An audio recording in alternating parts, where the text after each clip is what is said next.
Hello there ladies and gentlemen, and welcome to a PvP strategy analysis of a Legion Mesmer build from Guild Wars 2 Online. This build was made famous by Taugrim, and you can check out his blog post on it in the description below. But in this video we're going to be breaking down the build first of all, and then follow that up by a breakdown of the match gameplay a little bit later, so don't forget to check that second half of the video out.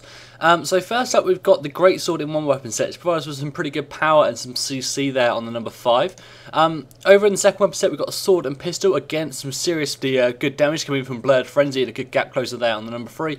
Phantasmal Duelist is one of the most powerful Phantasm skills I've found, great for getting some combo finishes in there as well. And then you've got the number 5 ability as well, which provides some fantastic CC. For the heal, we've got Efficacy. This is because we're going to have illusions up a lot of the time, and that's going to provide us with some strong healing. Phantasmal Disenchanter, Nullfield, both providing us with some condition removal and removing boons from the enemy.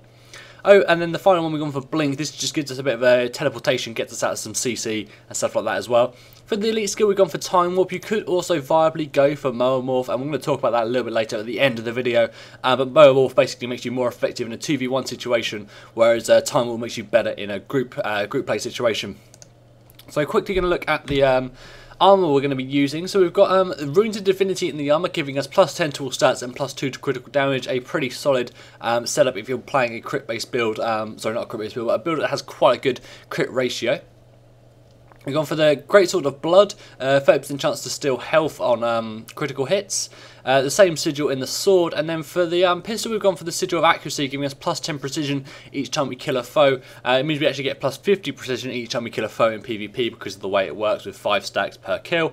And then we've gone for the PvP Berserker's Amulet over here. You could swap this out for like the Soldier's Amulet if you felt yourself a little bit too squishy, but to be honest, I found this build very, very strong anyway, because you've got such good condition removal. So against condition builds, they basically can't do anything to you. Your only real threat is power builds.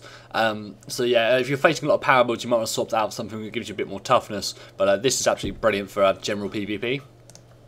Over in the traits, 10 points in Domination, giving us inflicts 5 seconds of vulnerability when you interrupt a foe. Doesn't happen all that often, but helps.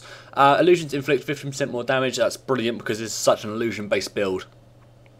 Dueling, 20 points in there, gain 1 second of figure on critical hits. We crit quite a lot, so we get figure up quite often, so we can actually dodge around quite a bit as well. Phantasms have Fury, so this is basically buffing up our Phantasms, giving them a 20% extra crit ratio, so they're going to be critting a hell of a lot.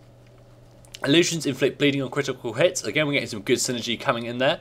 And then create a clone at your current position when you dodge. This is coming in with this one here, giving us more vigor so we can dodge more, creating more clones around us, basically making it a bit hard to track where we are. If there's someone we're playing against, someone who can spike down our illusions quite quickly, that helps us out quite a bit. 15 points in Chaos, giving us gain 10 seconds of regeneration when your health reaches 75%, which is generally helpful, not amazing. 3% reduced damage for each illusion you have in the world. Because this build doesn't shatter illusions basically at all, you're very rarely shattering illusions. You can have a permanent, almost a permanent 9% reduced damage at all times. For 15 points, we've got gain protection for 2 seconds when you gain regeneration. We get regeneration off and on, but we get it fairly effectively. So yeah, that's going to help us just a little bit there, give us a bit more survivability. 15 points in inspiration, giving us grants retaliation to Phantasms. This is going to be helpful because you can actually then hide behind your Phantasms, so the Phantasms are then going to deal out some damage from the damage they're taking, making them even more useful. Move faster for each active illusion. Again, we've got quite a few illusions up at all times, so that's going to help us quite a bit there. Phantasms grant regeneration to nearby allies, so that's going to grant us regeneration, which we as know from here is going to grant us with protection, so some really good synergy coming in from those 2 trait lines. Finally, 10 points in illusions, giving us illusion summons skills recharge 20% faster, so just reducing the recharge there so we can get those Phantasms out quicker and quicker when they go down. And then for 10 points, 3% damage for each active illusion, so we get a permanent 9% boost in damage as well as the permanent 9% boost in defense. So a fantastic synergy in this build is absolutely brilliant, and we're going to now get into the match. So we're on the forest at near full health for this match. I wanted to point out at the start of this game that you could swap out one of your weapon sets for a focus to give your team another swiftness boon to keep swiftness stacked on your teammates a little bit longer. It's not done at the start of this game, but it's definitely a good tactic to bear in mind if you are playing a build like this where you don't actually have any swiftness boons available to you. So we're heading up towards the chieftain, and we're going to engage on that first. The rest of our team have pushed off towards the mine, the keep, one player going towards the henge, so we're going to try and bring down the chieftain quickly. So we're engaging against him at the beginning of this fight with some of the illusionary duelist to shut some damage. We're going to kite back, which is going to pull the chieftain onto the duelist to stop him attacking us for a few seconds. he's dealing some pretty good damage to us, so we're blinking away, healing up, just as our Guardian now comes in to take over their tanking, and we can just continue to dish out damage and finish it off. The red team managed to get theirs a little bit quicker, but the blue team have now managed to cap both the Henge and the Keep, which has obviously put them in a fairly good position, and we're now bringing down the Chieftains. This puts us in a very slight lead. As we head up towards the Henge, we can see a player there in the background heading on towards point, and I'm going to slow the video down as we come on to this. So we're heading in through the central point because we want to stop him capping as quick as possible. Pause the video here. So we open up the number 5 ability to stun him. We can then follow that up with number 4 to call in the illusionary jaws without getting interrupted at all. Number 3 ability to give us a gap closer when we want it, like now. So he's just summoned in a group of birds on us. These birds basically dish out 16 continual hits and do fairly good damage, but we're going to counter that by using our number 2 ability on the sword to make us invulnerable to incoming damage. There's a good solid counter there to that ability. He's now got his quickness boon up, so that's going to deal some pretty good damage. So we're actually going to kite now round behind our illusionary duelist. As you can see, us now to go in behind him, and he's taking a little bit of the damage for us to stop us taking any more. So fairly good tactic there. He did manage to still get a good stack of bleeds up on us, so we do now. He is now a condition-based build.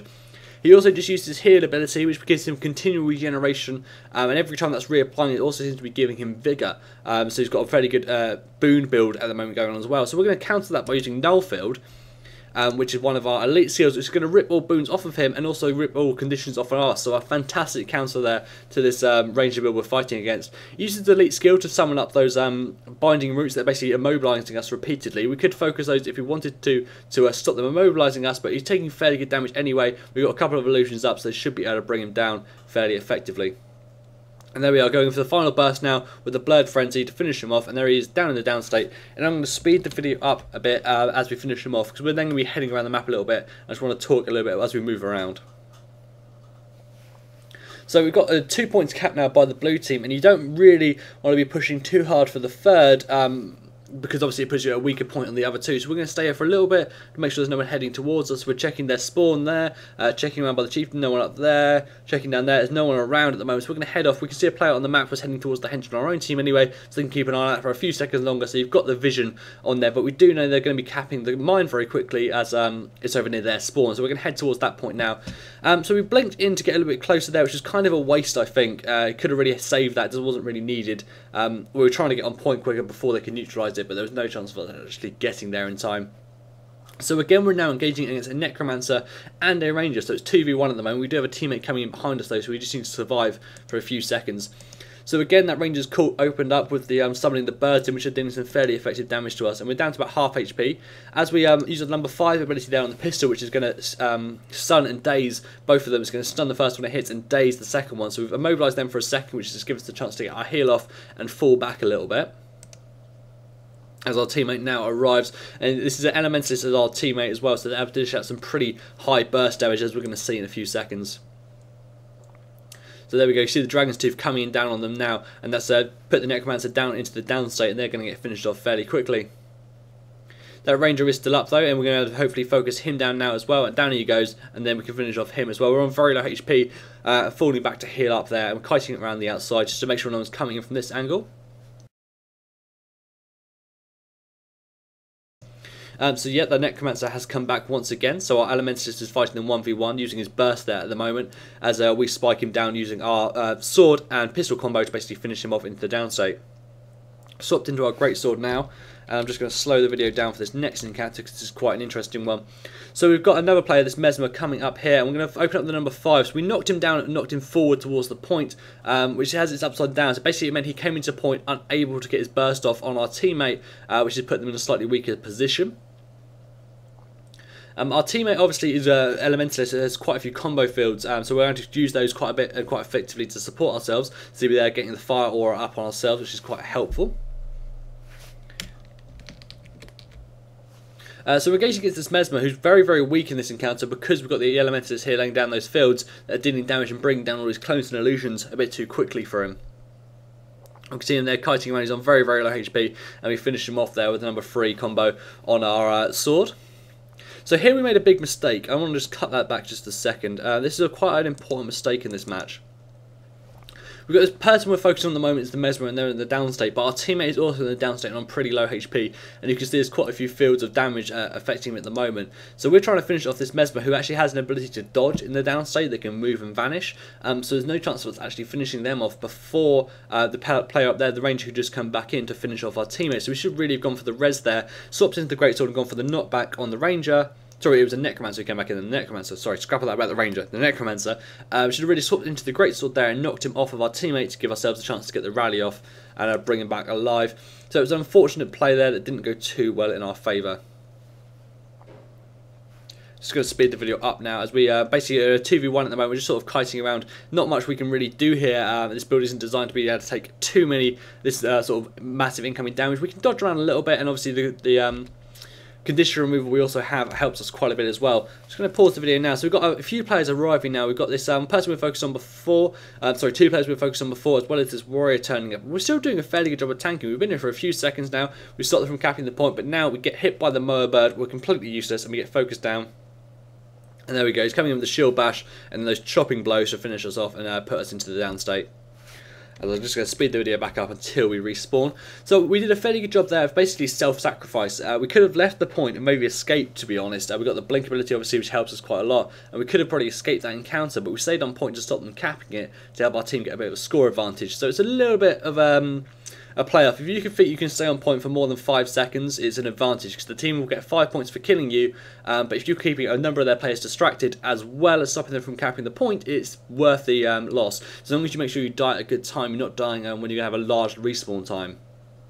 That's something we're going to talk about as well in a tips and tricks video in the future. So I'm just going to slow the video down as we spike this necromancer here along with our teammate elementalist. We're going to spike them down very, very quickly. You can see they're taking some huge damage there, and they go down.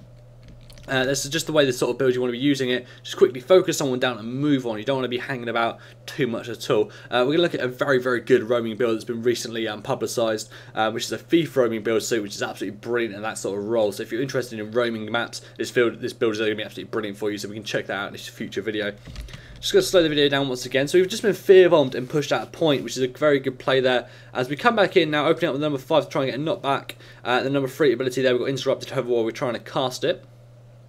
So at this point we should really have already got our illusionary berserker up. It was taking too long to get that up. The Mesmer's gone down. We've got some good support coming from our teammates, so we might be holding it back perhaps, but it's definitely worth getting those illusions up a bit quicker than we are in this encounter. See that entire encounter, we've already killed one player, another one's nearly going down, we still haven't got the berserker up, so this is definitely a bit of a faux pas going on at the moment. And there we go, here comes the berserker summoning that up. We see them there coming in, they're going to be able to dish out some pretty high damage, but it's still a little bit too little too late. So that warrior is now being brought down. There is still one more player from the red team hanging about, so where they've gone to, I'm not quite sure. So you see us here, we're going to come out here and just try and check on points. They've also managed to they've also countered us, and they've gone over towards the henge to cap that. So we're checking their spawn there as we come out, always a good chat to be doing. You always want to check their spawn as you're moving. We've just killed a few players, so they're going to be respawning soon. There we are, checking their spawn again. Their teammates are now respawning right now, 38 seconds, that's when they're coming back up. So we could be being chased now by some players heading over towards the henge. It's unlikely, however, they're more likely to go straight for the mine, as they're now double capped. They're likely to push straight onto the mine and try to neutralise that, and you can see now the mine has become contested, as we would expect. But we've quickly managed to neutralise the henge over here and hold down this point fairly effectively. So we're going to speed the video up as we cap it. And there we go, we've got a fairly good score differential at the moment. The blue team have got a pretty solid lead, but the red team are still making a pretty good comeback. They've got their 2 points cap for a moment there, they're now back down to 1.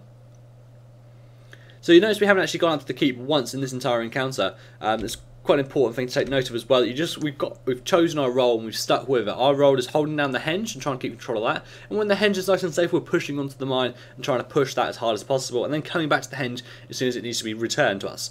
So you've got to pick your role in PvP and know what it is and decide on what you're doing before the match even starts, and decide with your team what you're all going to be doing. If you can, if you're able to talk to them, it's even better. But now we're going to get back to the game. This 1v1 now against a ranger once again. This is the same ranger from before, so we know a bit about them. We know they're a condition based build with short bow, axe and warhorn. After to show the continual hits, he likes to also open up with the Call of the Wild to summon in the birds, as we've seen. They're now on us right now. So again, it would have probably been better to swap into our sword at this point, and then we could have used the combo we used at the beginning on him as well to basically avoid all this incoming damage from those birds. It hasn't dished out a huge amount. He's not too power based, so he has to wait for the bleeding to come in.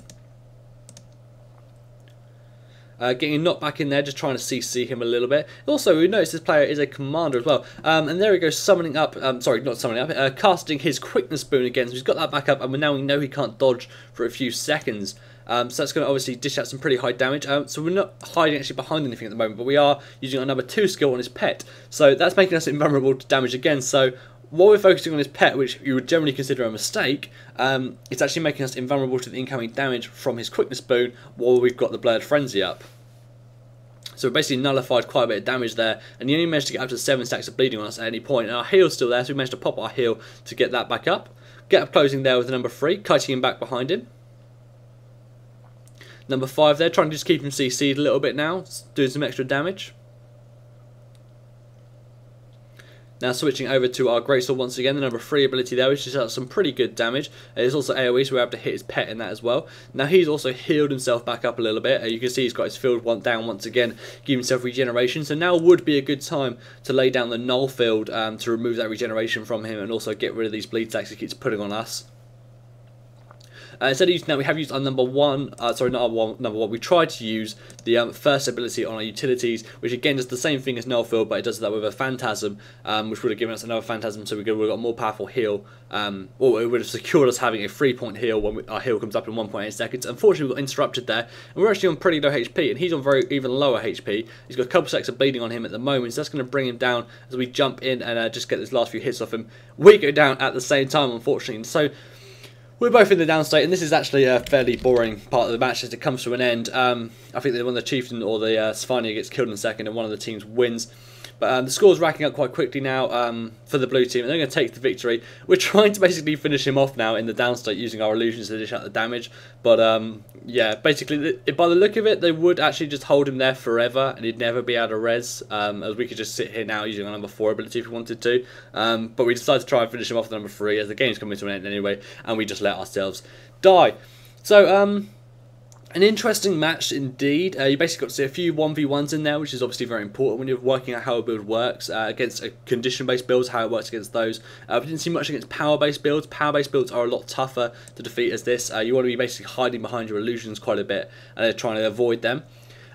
Something big to bear in mind as well is you could swap out your elite skill. That would have given us a bit more advantage in these sort of the 2v1 encounters. The 1v1 and the big group fights and stuff like that, the time warp's a lot better, but for what we're actually doing in this game, it probably would have been better to swap that out for the Morph ability, as that would have given us a bit more of sustain in a 2v1, as we could have taken one of the players out of the picture for a few seconds and maybe even finished them off while you then focus on the other player. So a good match. I hope you enjoyed this video. Leave me some comments and feedback below, and if you have any footage of yourself playing any builds you'd like to have criticised like this, or become part of a PvP commentary, or be used in any sort of way on the channel, get in contact with me. Thank you very much.